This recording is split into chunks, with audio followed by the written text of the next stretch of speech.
and welcome to the Real Biz Life Chronicles, where we discuss all things business, branding, and life. I'm your host, Tracy Fryer. Remember, if you do enjoy this episode, we ask that you please like and subscribe to our channel below.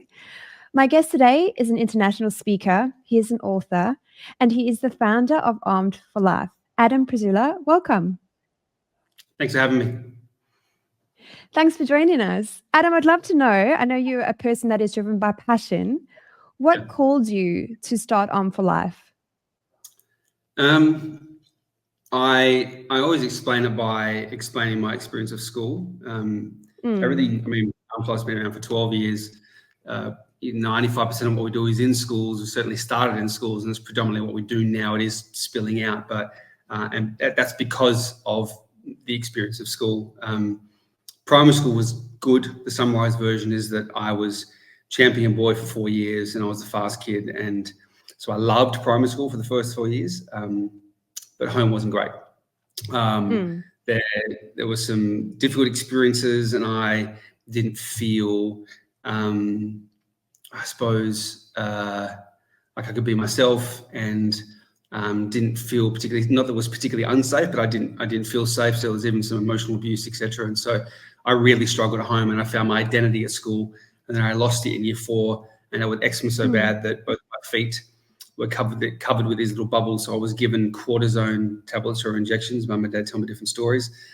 Being on the roids in year 4 doesn't typically end well. So I doubled in size. I went from being the fast kid like overnight. So I don't remember it playing out over a period. I remember waking up and I was like double the size, and so I lost my speed and my ability, my confidence and my sporting ability, and kind of didn't really make friends. I was quite an introverted kid, so I didn't make friends. So I just kind of naturally floated between groups because I was liked by everybody, and then all of a sudden I wasn't liked by anybody. And so I kind of retreated a bit, became a bit of a recluse, and sat on my own, and wasn't bad or severe, and didn't feel a lack of friends at that period. But I wasn't the fast kid anymore. So I was offered a place in the PAC program for like the advanced classes in primary school. So I took that in 5 and 6. So I went from being a fast kid to being a smart kid. But then year 7, I chose the wrong friends. And basically a game of basketball turned to a game of keep you off. And the guy had the ball. I didn't like the fact that I caught up to him and started throwing punches, and all my mates jumped in, and then they bullied me for the next, I think, probably 2 months. And so going into high school, back in the day, year 8, I didn't find friends in the middle of year 9 because I was an open target for bullying, because I sat on my own. I didn't trust anyone. And so that was kind of the beginning of what I would call a traumatic period. Parents divorced in the middle of year 2, so it happened in amongst everything. But I not finding friends in the middle of year 9 was a pretty big deal. And the bullying it started day 1 and never stopped. So I was bullied every single day of my life, and not by a couple of kids. By the end of year 12, there were 58 guys that were bullying me every single day. So I shut down, and mentally I couldn't manage. I not only couldn't manage my emotions, I wasn't aware of them. So I didn't know that I was struggling with anxiety. I didn't know what it was. I asked your 5 and 6 kids what it is, and 95% have put their hands up, which is good, I guess you could say. But at least there's awareness, whereas I just didn't know. No one in the school talked about it. They didn't bring anyone into the school at all. It was literally kind of put your head down, do your work. That's it. And so because there wasn't certainly wasn't a conversation we're having at home either. My dad, a lot of respect for my dad, loved my dad, knew he loved me back then, but he was never around. He brought into a business when I was 3, so I never saw him. And when Mum and Dad divorced, he disappeared even further, went to work. So we'd leave at 6 in the morning, get home about 11 o'clock at night. And then the weekends were working around the house. So there wasn't a particular bond there. So there's on lots of different levels I was struggling. And the bullying in particular led me to the point in the middle of year 10 of having a plan in place to take my own life. So I didn't want to live anymore. I was just an absolute mess. And it was just, pain upon pain upon pain. And there was no alleviation. It never went away. And so I couldn't manage it anymore. And I scraped through. I didn't do any work. I didn't work outside of school. I barely did homework. I just did the very minimal just to get by. And I think I almost failed year 12. I passed by about 2%. And I joined a team going into schools because I didn't have good enough grades to get into a single university course, which is all you did back then. And part of that first year had a turning point, realized that I was valuable and I didn't deserve to be treated the way I was at home or at school. And that's where the seed was planted. You needed help the entire 5 years of high school. No one was there to give it. Not a single adult ever asked if you were okay. You need to create something. You need to be that guy. And I had no idea what that meant. Stayed in the team as a volunteer for 2 years and then left to get a real job, according to my dad. And partway through the first year, I literally went 6 months without a job, and I was offered 3 jobs on the same day. And one of them was to come back as a coordinator for that team and start speaking. So I did that. I chose that one. That was 25 years ago. So that kind of, over time, my skill level built, and I guess the real reason why we're doing it. It was very dance and drama and videos and talks, and kids would love it and even ask for your autograph, but they couldn't tell you what the topic was about. And that didn't sit with me right, but I didn't have the power to change it. So finished up 6 or 7 years, left to get my teaching degree, which I have, became a chaplain in a school. So I was on the ground working with young people, still speaking to year groups, but then also working one-on-one counselling and stuff. And right towards the end of the degree, I saw a student that walked past me that reminded me of me. And that's when I decided I wasn't going to teach.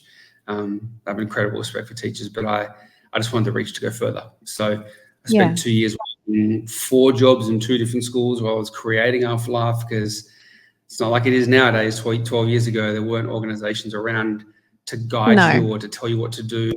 I fumbled my way through so many mistakes. Me and me both. Launched in 2012. Well, most of us do, right? So launched in 2012 with 4 topics and just me. But that whole drive and passion is about trying to help basically with exactly the same stuff that I struggled with. And I basically, every day I basically say, don't do what I did. I don't want students to make the same mistakes that I did, because I made some doozies. And, the ripple effect, 10, 15, 20 years beyond. So that's kind of the crux and the core of what we do. Thank you so much for sharing, Adam. I have so many questions. I'm just trying to filter which one to ask first. So how long did the bullying go on for, did you say? It never stopped. So because it was all throughout high school. No, it never stopped. So literally day one till the last day, I was bullied every single day, because there were 58 by the end of year 12, and we had the worst year group that ever been through the school at that time. So every year at the end of the year, you get like a cruise or a ball, or we got nothing. Yeah. Every single year it got cancelled because our year group was so horrible. And so guys were getting expelled left, right, and centre. And so there were more than 58. And so because it was so many, every class, every break, as soon as I arrived at school, and obviously the landscape is different now because of everything online, but as soon as I arrived at school and until I actually, even on the bus, my brother and I have a beautiful relationship now, but his mates would call me down the back of the bus and choke me with my tie and slam my head against the bus window. Oh my goodness. So it just never stopped. And that was why it was so, why I couldn't manage it anymore. Didn't feel like I could tell anyone, even though I should have. And that's why it's probably one of the most important things that we tell young people and anyone that we speak to, is that when we should be talking about it. But I just thought that I shouldn't. The only person I ever told was my dad, and he didn't even look after. I literally remember coming to him in year 9, and he was working at night time, and I said, Dad, I'm being bullied every single day. He didn't even look up. He just said, ignore it, it'll go away. Worst advice ever. It doesn't work. But because not only did I try and ignore it then, but because it was so dismissive, I was like, I should never tell anyone my problems ever. That's the whole internalization of everything, and sweep everything under the rug and never or talk about it or ask for help, which compounded that whole, because he was old school army man, so that compounded the messages I was already getting from him, that real men don't talk about stuff and sweep on it and blah, blah, blah, blah, blah. So, so it never stopped. I was bullied at school as well. I was an introvert. I had a massive overbite. Like I had to wear braces for 2 years and a head brace. So I got teased a lot by probably about 3 or 4 girls. And it's really soul destroying because you're at such a influential age, and you're trying to, I guess, make sense of the world, and everything just kind of stacks, and it really does throw your identity off. I guess I'd love to know, what was the turning point for you? Because you said, you were in grade 10 and you had this plan to end your life, which is awful. What was the turning point for you? It didn't come until I got out of school. So I went to a Catholic college, and so I felt like God was shoved down my throat. And in my family, the only other Christian in my family was my grandma. So I remember had like vague memories as a kid, praying with her, etc. But didn't think anything of it, didn't take it seriously. And in fact, because God was shoved down my throat, I was like, no, thank you. And my dad is, like, again, love him to bits, the most cynical man that I've ever met.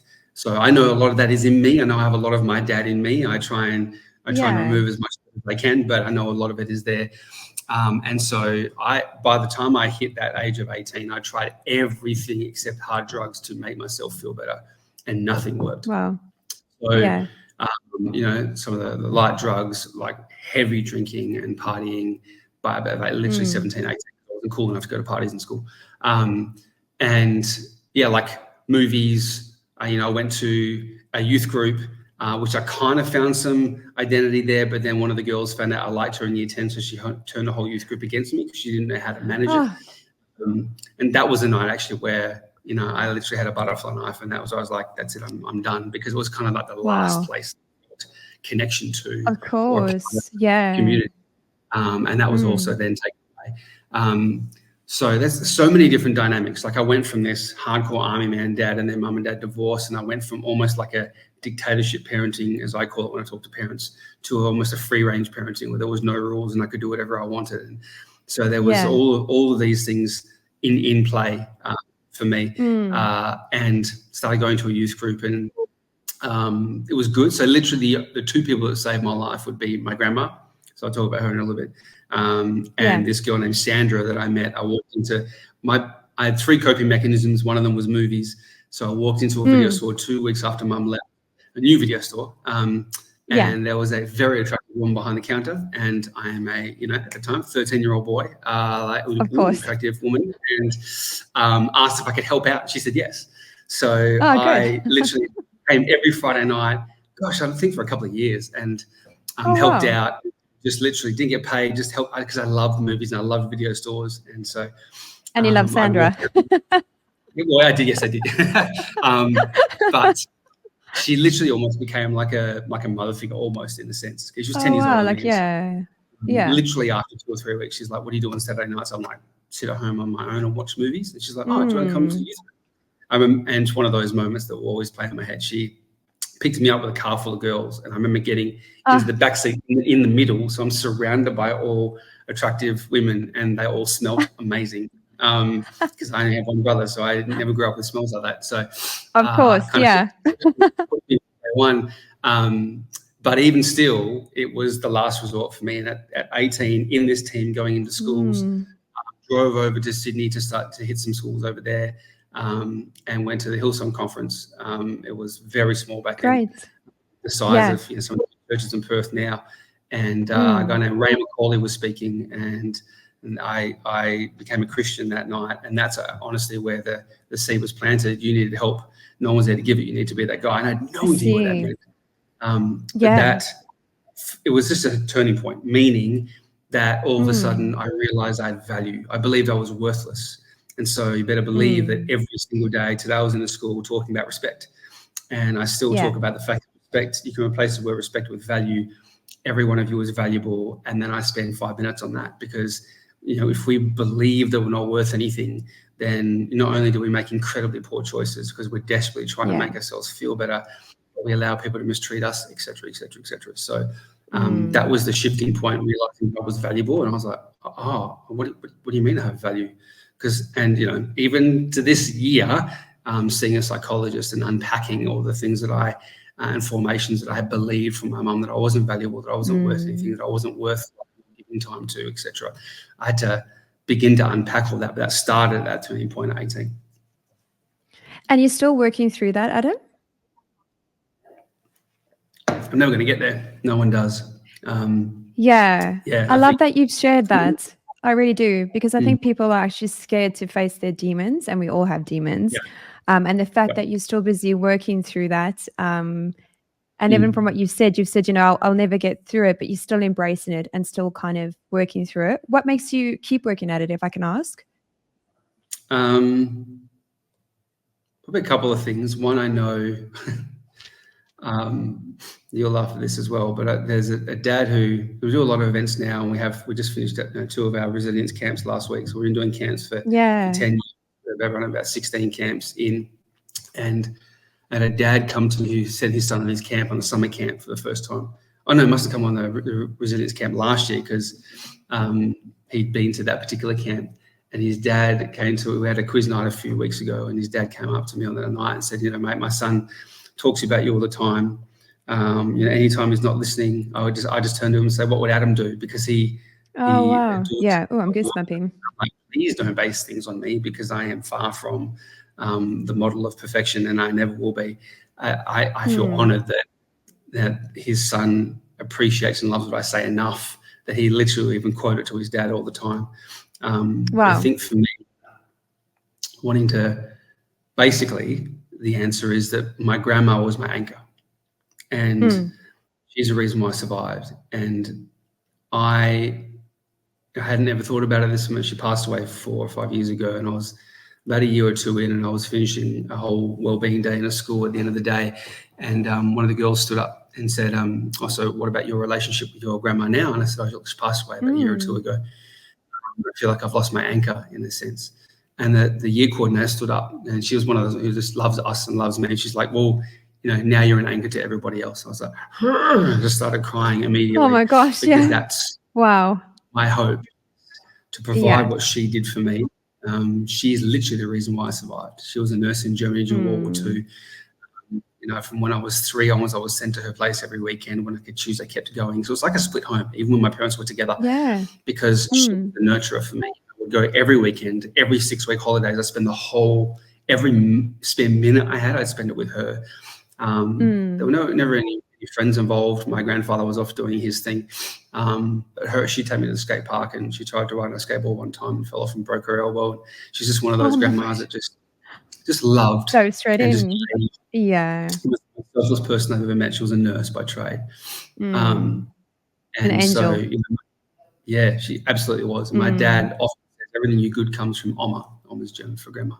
And, it's so for me, wanting to work on myself, I know I'm never going to get there. I just want to be as healthy as I can. But also knowing that I'm trying to help people that are coming after me. So I literally almost use myself as a guinea pig for everything. Like, I'm trialing new things. I've been listening to podcasts for 11 or 12 years on biohacking and health stuff. And so I'm always doing what I can and testing it on myself first. Same. So then, hey, this works. Like, I'll give you an example. I spoke in South Africa in 2020.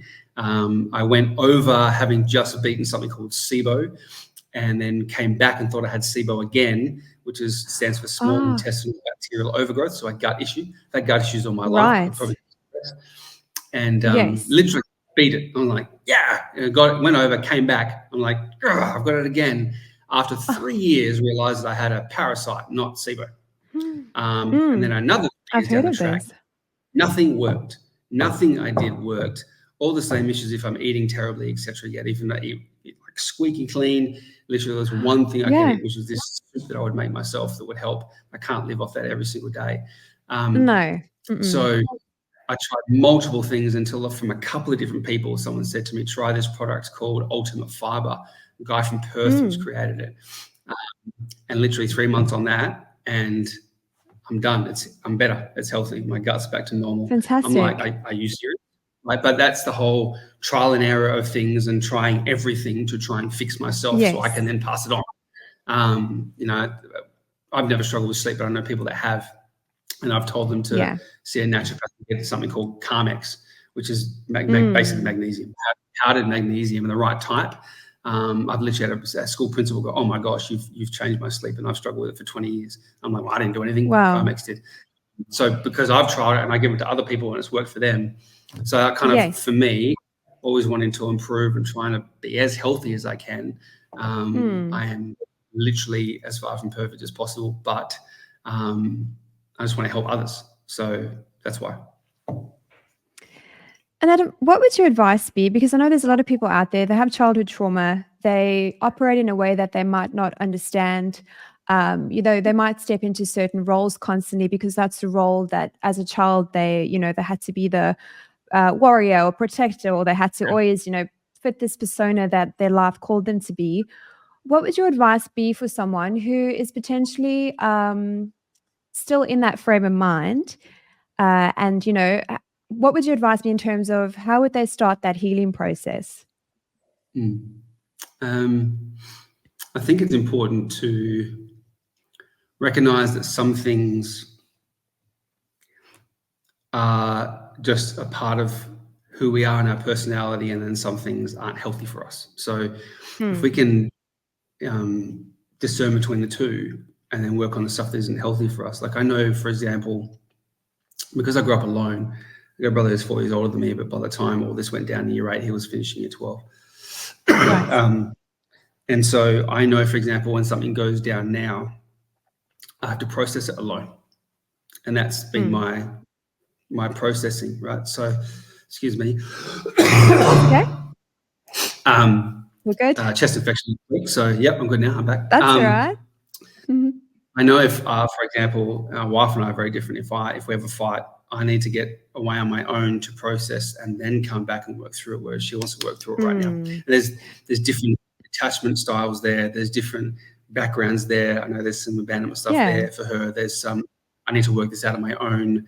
And so everyone, even everyone brings stuff in, and you have to figure out how to work that stuff. Totally. Figuring that out before you get married is good, because then you'll be like, that person's triggering me. Well, I don't think that's the right person. Yeah. But Run. So, but figuring out what isn't healthy for me and then working through that. Like I'm a massive, massive advocate for speaking to like specialists and professionals. So I saw a counselor at 26, a psych at 35. I'm 45 now. So January this year, December last year, I reached out to my brother. Really difficult 9 to 12 months, to be honest. And I hit December, I'm like, I don't know if I can keep doing this. So I called my brother, who's a high-level psych at a university. I was like, yo, give me the best one you have. I want to start seeing them as soon as possible. And I did in January. I don't think I'd still be doing this if I didn't, to be honest, between you and me. Yes. There was enough awareness there for me to know that I wasn't okay, and that I needed to start, speaking to someone and unpacking things and what's going on in my head and why. Otherwise, I could see that it was heading in a particular direction that I didn't want to go. So I think being humble and honest enough and open enough, my personal opinion is that everyone in the world at some point is going to need to see a psych or a counsellor, because we're all messed up. I agree. I agree completely. Yeah, we're trying to attain perfection. People think they have to cover over things, and we're not going to tell everyone everything, but no, it doesn't work. Like the stuff that is like really hectic and really traumatic, we have to get it out. Otherwise, it's like a wound that sits there and it festers and gets worse. Festers. Yeah, so true. Adam, something else you mentioned earlier is that you felt called when you were at church, that this was your calling. Was there any key indicators that made you feel that way? Because I think so many people, they sometimes are confused whether it's their own mind, or if it's God or the universe, wherever it is that they believe in. And sometimes they ignore those key things that are, in every fiber of their being, telling them to do something, but they do the opposite. Was there anything that you could share that really stuck out for you, that made it clear for you?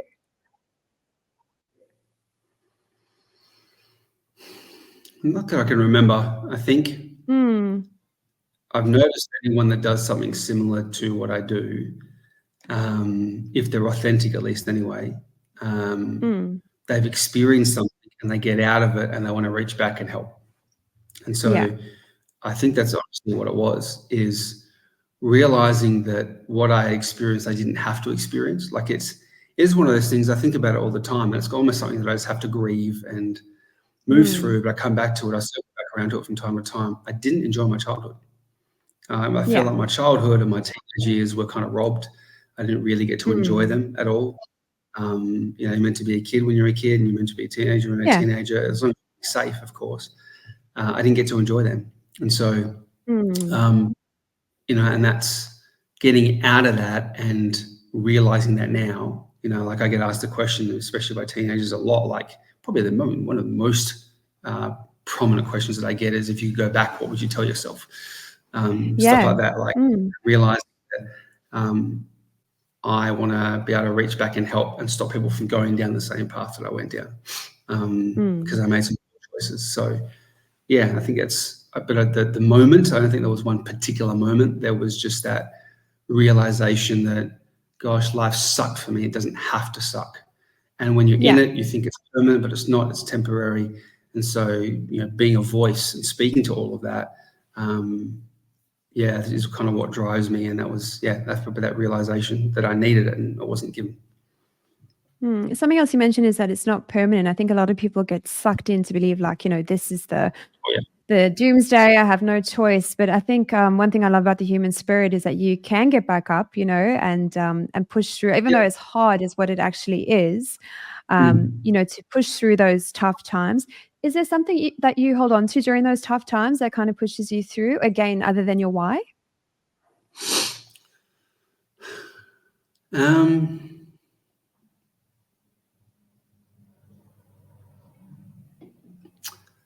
Probably the stories and the disclosures that I hear now fuel me to keep going. So we're in 5 to 10 schools a week. Wow. Probably every 2 weeks, or maybe let's say 3 to 10 schools a week. Like this week is only 3 schools, where sometimes it gets hectic, and we have, I think the most we've had is 7 team members in 5 different schools at the same time, because we have such a large team now. We can do that. Probably every fortnight, at least, there is a disclosure or someone saying, last year I did a vaping presentation. I had a year 12 student hang back to tell me that, you spoke in my school 3.5 years ago on resilience. We had 2 volunteer fireys take their own lives this year, and the only reason why I didn't is because of your presentation 3.5 years ago. That seed that was planted, he remembered. This camp that we just ran. We had someone at 15 who I spoke in his school. He was like, "Oh, have you got anything that runs in the holidays?" And he had been like a carer for his mum from when he was about year 3 onwards, believe it or not, joint care with his dad, etc. But he just wanted to break from his. He didn't tell me this until like this camp just gone. So like 3 years of coming to camps, and he's like, he just wanted to break from his mum on the first camp. Came like a big gentle giant, like 6'5", and he was back then too. And first camp didn't take anything in. Took notes but didn't take anything in. Got back home, and the day before his 16th birthday, his best friend took her own life. And he then got post his birthday and had planned to, and then read over the notes, and that saved his life. And he came on this last camp as a leader again.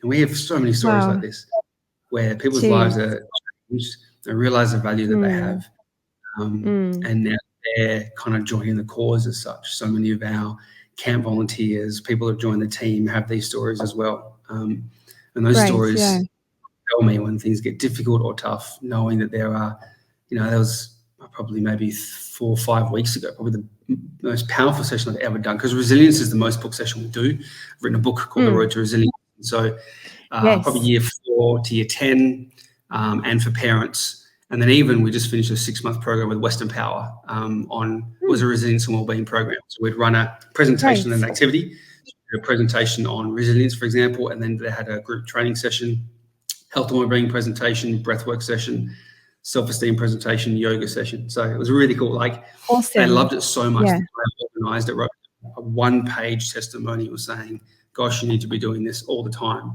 They had team a 1-page leave to go to another testimonial. Yeah.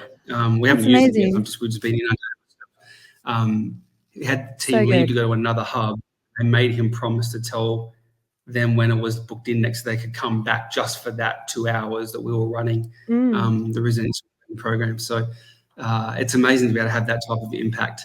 I never thought that I'd be speaking to adults about this stuff, but it doesn't. Resilience is one of those things that just because you become an adult doesn't mean you automatically gain the quality of resilience. You either work through it and you feel it, or you don't have it. So so I believe it or not, I've forgotten what the question is. That's okay. So have I, and you answered it perfectly.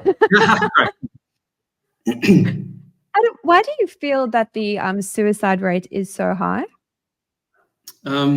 multiple reasons. I think the generation coming through have been labelled as the least resilient generation that's ever existed in the history of time. Stats initially, when they came out, said parenting styles and social media and screens were the two strongest contributing factors. Parenting styles, like you talk about in a school, for example, like a good example is 15 years ago, teacher calls parents and go, little Johnny's done this. And they were like, wait until little Johnny gets home. And nowadays it's like, my little Johnny would do that. What are you going to do about it? Like there's no responsibility. My child's never done anything wrong. We've become too overprotective of our kids, not allowing them to fail.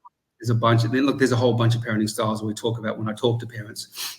The only one that produces healthy, resilient children is balanced parenting, where there's like equal balance of discipline and love. That's it. You look at all the stats behind all the other different types of parenting styles, how much how we like the idea of a free-range parenting where little Johnny can do whatever he wants. Like, it doesn't really work. Yes. They don't build, they're not okay with boundaries, they can't set boundaries themselves. There's a whole bunch of things whereas the dictatorship parenting, where it's all discipline, that doesn't work either. So no. There's a professor in New York who, I think his name is Dr. Nicholas Kardassis. He's written a book called Glow Kids, and he talks about how brains aren't ready for interactive screens until 12. TV's fine. Right. TV's not the problem. We all grew up on TV. Our parents grew up on TV. TV's not the issue. Yeah. It's interactive screen. You look at the year that, and all the research points to the year that smartphones came out, anxiety and depression skyrocketed. Like, doesn't matter your age. And so this generation, if screens are that much of a problem, they're the first generation to grow up with screens in their hand. And so depends on what age bracket you're talking about or what demographic you're talking about. For young people, it's absolutely, I think that's the number one issue is screens and social media. What they're looking at, the impact on brain, dopamine, etc. Whereas for, like, let's say the leading statistic of suicide is men between certain age bracket, probably screens to a degree, but just the whole like manning up and shutting up and sweeping things under the rug, as we have always believed is the way to do things, is as opposite from the truth as possible. And so when you're living out of that mindset, then that perpetuates into, because the statistics say that as men get older, they isolate themselves more. And so when you're dealing with that stuff and you're isolating yourself, and then a relationship breaks down or whatever, then you're dealing with it on your own. You're more likely to take your own life. And so all of that compounds, and it's all a factor. It depends on the demographic you're talking about specifically, but that'd be two massive contributing factors. The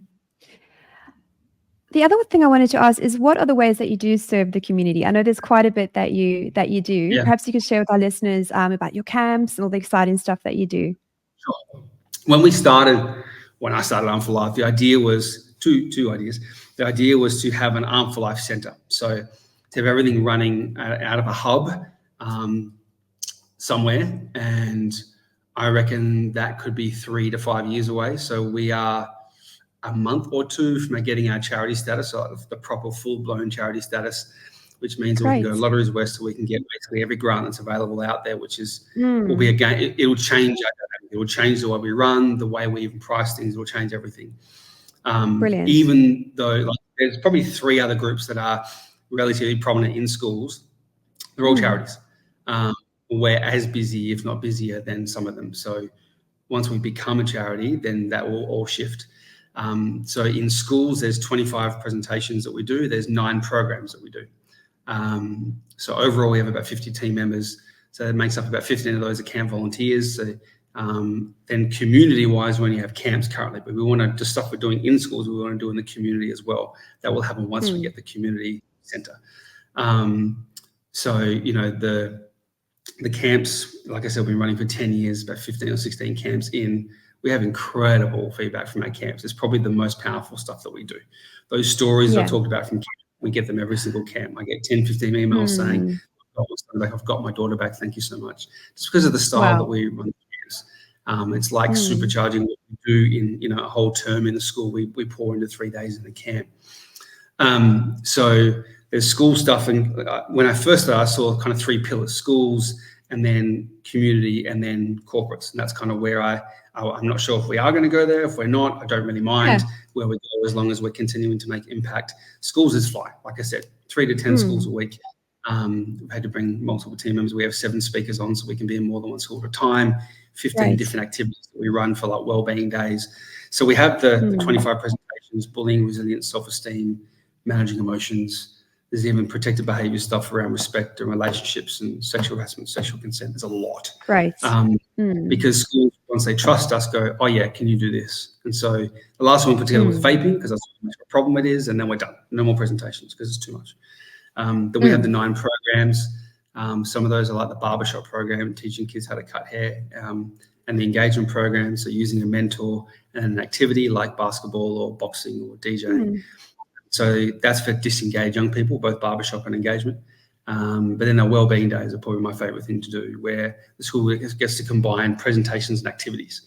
So the activities, some of the team, we have like basketball with the NBL1 player from Greece who's 7'2". He's ridiculous. We have boxing, kickboxing, yoga, breathwork, art therapy. Added in jungle body. One of the team members was like, we should have jungle body. I'm like, what the heck is jungle body? So they're like dancing and exercise. And stuff. So love it. There's options. So it's a bit of a Subway sandwich.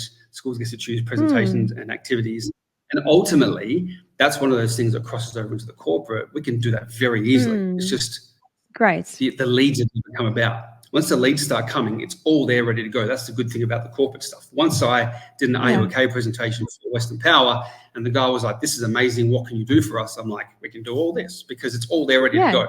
It's all tried and tested on a younger age bracket, and we've even done some for staff in schools, and it's all gone incredibly well. So that corporate stuff, it's all sitting there. There's about, I'd say 8 or 9 presentations that we could do, and then there's about 3 or 4 programs that we can run, wellbeing programs are one of them. But that's where I see it. So there's the school stuff, the community stuff, and then the corporate stuff. And that encompasses, at the moment, presentations, programs, and camps. And so have you started the corporate stuff or not yet? Well, we have, like I said. I mean, I've done bits and pieces like Rio Tinto and Mercy Care and a few that we've done stuff with already.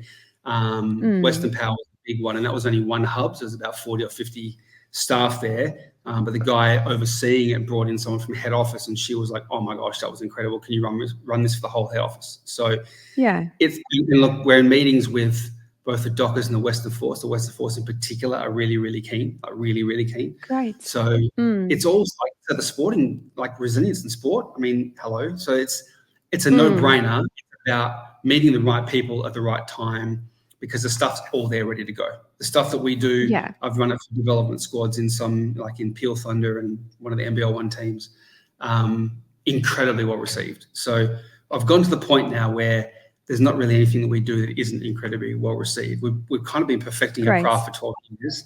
It's now a case of connections and leads. And so once that happens, we're kind of ready to go. So there's a lot that we do.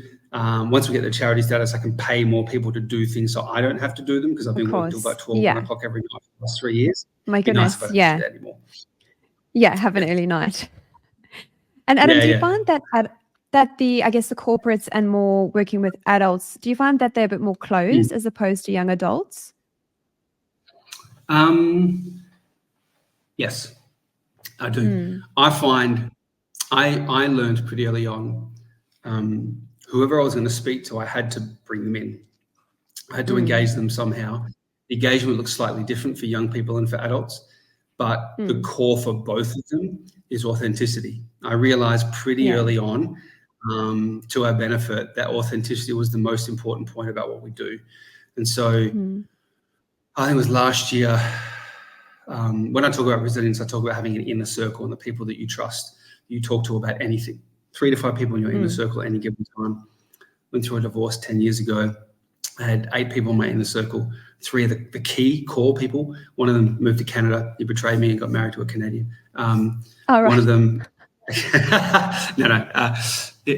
still friends. His birthday today, funnily enough. One of them good night. Happy birthday. one of them really, really close friend. He was probably the closest and got me through it, but then ended up in a relationship and got married to someone who's so anxious he can't leave the house. So I haven't seen him for a couple of years. And Oh, wow. Yeah. his journey. At some point, I'm sure we'll reconnect. And then the other one, Jordan, who she was going to schools, she had masters in psychology, and she was really key because I was talking to a female about the stuff I was going through and the psychology stuff. And so we became really, really close friends. And she took her own life last year. And so that's a part of the whole 9 to 12 months that I've been going through, and, you know, that I wasn't there to help more, you know, that kind of stuff. Yeah, I'm so sorry to hear. Thank you. I appreciate that. The week after that, I was asked to come into like a business district and speak. And they pitched it as like a room filled with, you know, 7-figure businessmen and blah, blah, blah. And I'm like, how am I going to connect with them? Because I'm talking to my dad. My dad doesn't listen to me about anything. I'll talk to him about certain things you shouldn't be eating. And then he comes to me 3 months later and goes, hey, son, look at this. There's no numbers in my bread. And I'm like, I told you this like 3 to 6 months ago. He doesn't listen. Anyway. My dad does the same. Don't worry. Yeah, great. Good. I'm glad I'm not alone. No. But you know what's really interesting? Because of what happened with Jordan, I think I had that extra element of fire and passion. And you could hear a pin drop the entire hour. And I took a box of books in. I had to go back and get the other 2 boxes of books I had in my car, and I didn't have enough. And that's quite a small number of people in the room. So they're buying, you know, 5, 10, 15 books at a time, which I forget that I'm an author. I forget to tell people all the time. It's just something I can leave with people, difference without me having to be there. But the point is that I engage with them so profoundly in 55 minutes, talking about resilience and how it impacted them personally, but then the business as well, I guess, as a CEO now. It's a weird statement to say I'm a CEO of an organization. I just started on my own. It's just me. Yeah. It's weird for me too. I know what you mean. Yeah. CEO of an organization. This many team members. It's weird. Well, I'm going to say it like that now. But I find that, like, I've spoken in prisons now. I'm speaking to 7-figure businessmen. I'm speaking to year 3s and 4s. I love primary schools. Year 5 and 6 students are like my favorite, because no matter what I say, I'm their favorite. Like, because I throw humor in.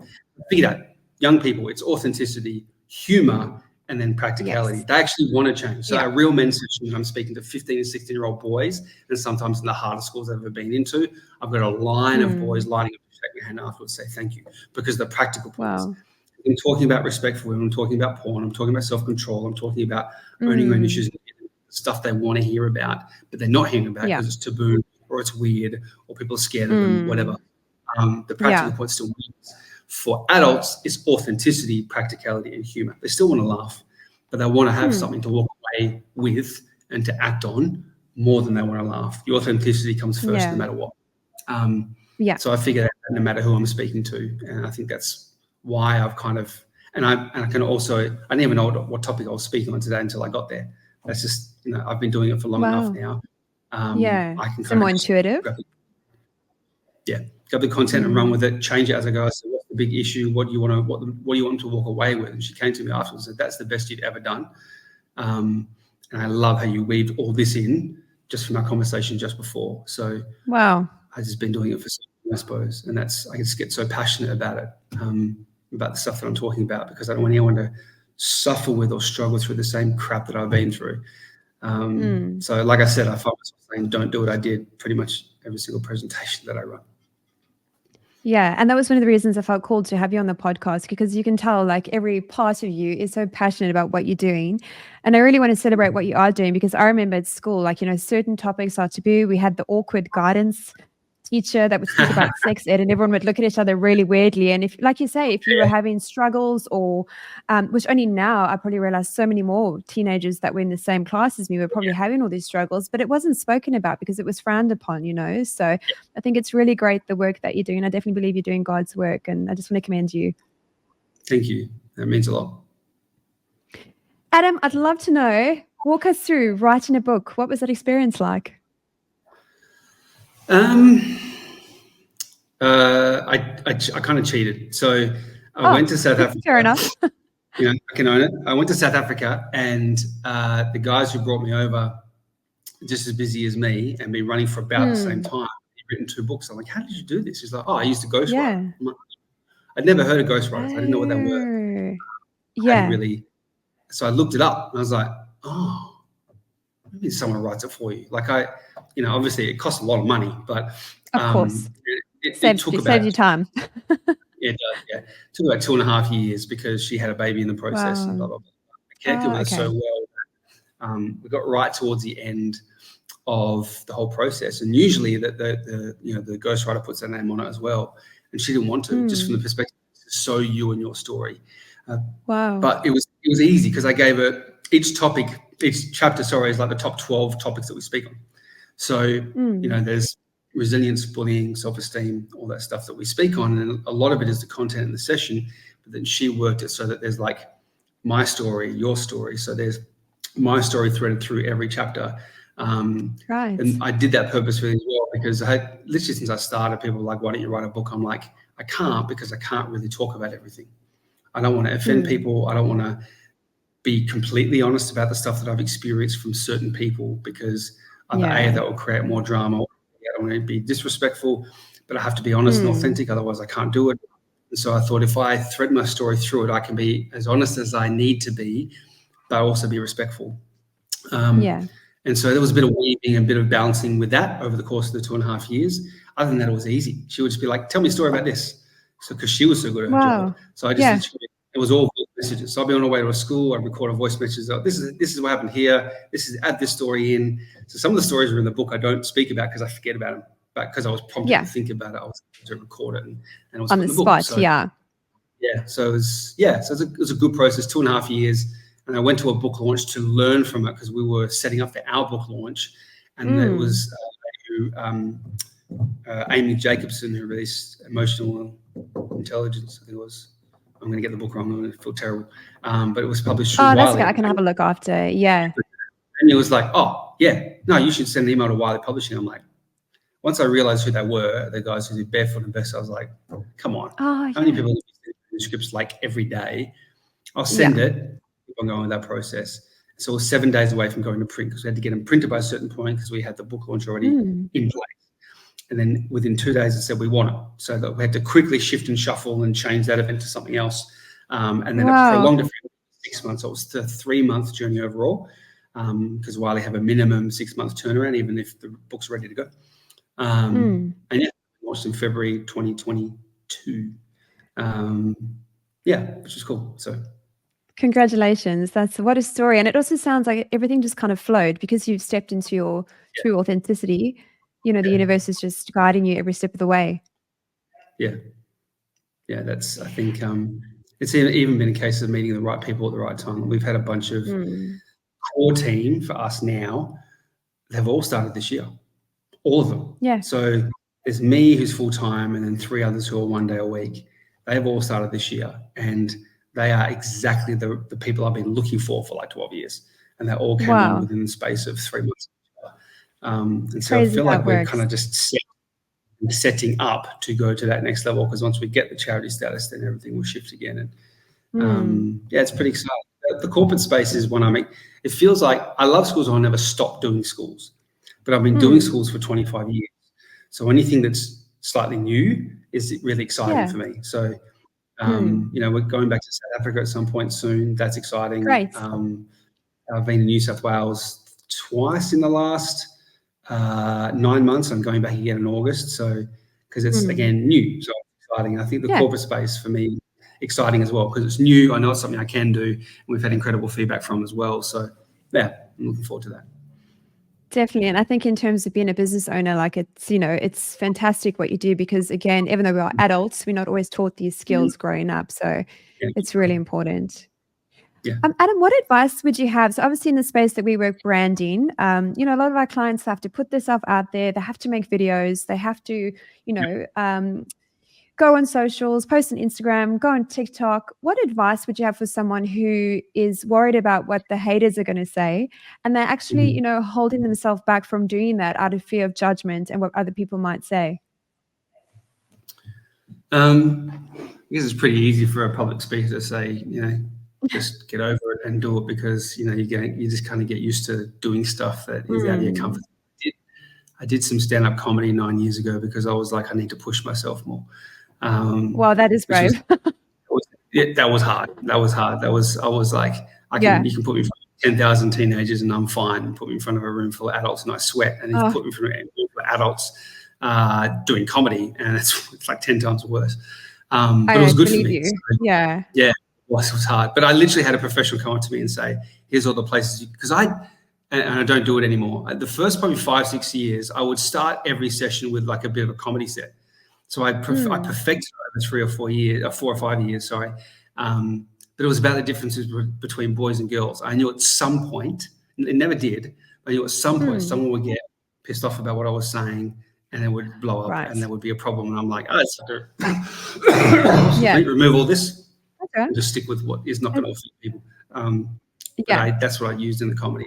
It got a really positive response. Anyway, the point is, I think it's human nature to care what people think. We just can't care too much.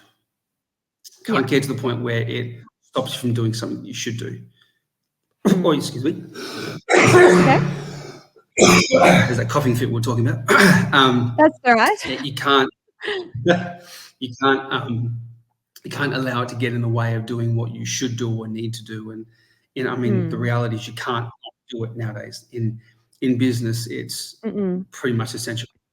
And so, like putting yourself forward, you have to get to the point where it doesn't matter what people say, unless it obviously creates a massive problem, which is a different conversation. Like just caring too much what people think you from posting or putting videos up, I think it's necessary.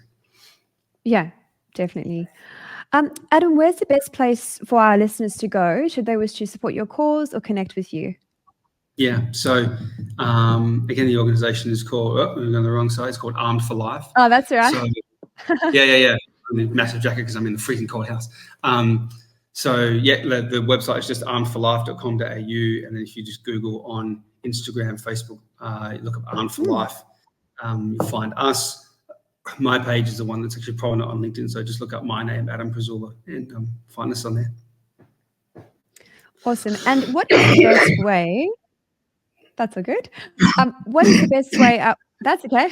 Okay, I'm back now. Are you okay? Yes, I'm fine. That's okay.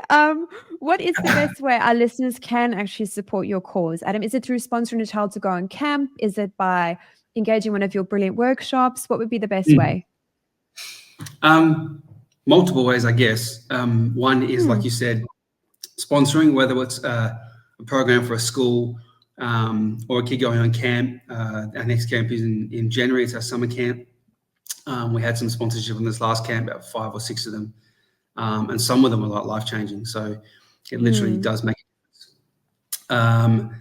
Or, if you're connected to a school, then forwarding our details onto a school, because schools are so scared to bring new people in when they're referred. Sometimes that makes a difference. But definitely the whole, like, if you've got a team and you want to run something like around resilience or well-being, then all I say is just book one session to see the difference. Like a lot of the stuff I've done in corporates, because I'm an Are You OK ambassador, have been for 4 years. And I'm one of the only ones left in Perth at the moment. So almost every time I walk in and do a 10-minute spot on Are You OK, they're like, how do we keep engaging with you? Because they see the engagement in the 10 minutes. Like I said, that's a kind of an area that's exciting me at the moment. So I'd love to do more of that, working with teams and working with adults, but in the space that I'm good at, right? I'm not going to come in and do something on leadership. That's for somebody else to run. But resilience, well-being, stuff around that is my jam. So I'd love to do more of that. And I have seen you present a few times, and you are very captivating. And you definitely, what you speak about resonates with the audience, and you just add that real authenticity and human side of things as well. Thank you. So, Adam, last question. What would you tell your younger self if there was one bit of advice that you could give your younger self? What would it be? At least I have an answer prepared for this, because I've been asked about 1,700 times in schools. There's 3 things that I would say to myself. One is, you don't deserve to be treated the way you are, because we internalize things and make it our own fault. And so I truly believe that it was my fault and I was the cause. Number 2 is you have value. I legitimately believed I was worthless, like I mentioned earlier, and that was a part of the turning point at 18. And I wish someone had said to me, looked me in the eyes and said, "You're valuable. You are worth something." Yeah. You need to believe that. It's that belief where things begin to shift and change. And speak to someone. Don't try and deal with this on your own. This is too big for you, and we care enough about you to not let you suffer on your own. Like I wish, and I would say that to myself. You need to talk to someone about this. Don't try and manage this on your own because it's too big. And that's a part of actually being a healthy, resilient person, is knowing when it's too big for me and I need to reach out beyond myself. It's what we deal with in our presentations and training on it. So. Adam, thank you so much for all you've shared today. Thank you for the value you've added to my life and to our listeners as well. And I can't wait to see what you do next. My pleasure. Thanks, Tracy. Thank you.